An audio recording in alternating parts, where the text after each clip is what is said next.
এটা হাদিসের কথা।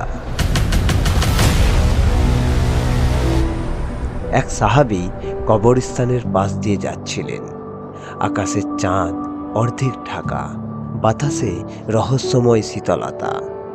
হঠাৎ এক কবর থেকে ভেসে এলো তেলাওয়াতের শব্দ, তাবারাকাল্লাযী বিয়াদিহিল মুলক। তিনি থেমে গেলেন, হৃদয় কেঁপে উঠল।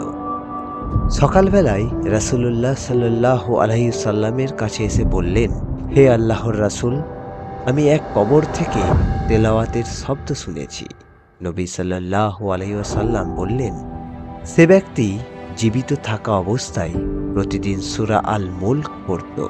এখন সেই সূরা কবরের ভেতর তার সাথেই আছে, তাকে শাস্তি থেকে রক্ষা করছে। সূরা আল মুলক মৃত্যুর পরও তোমার রক্ষা কবচ হতে পারে।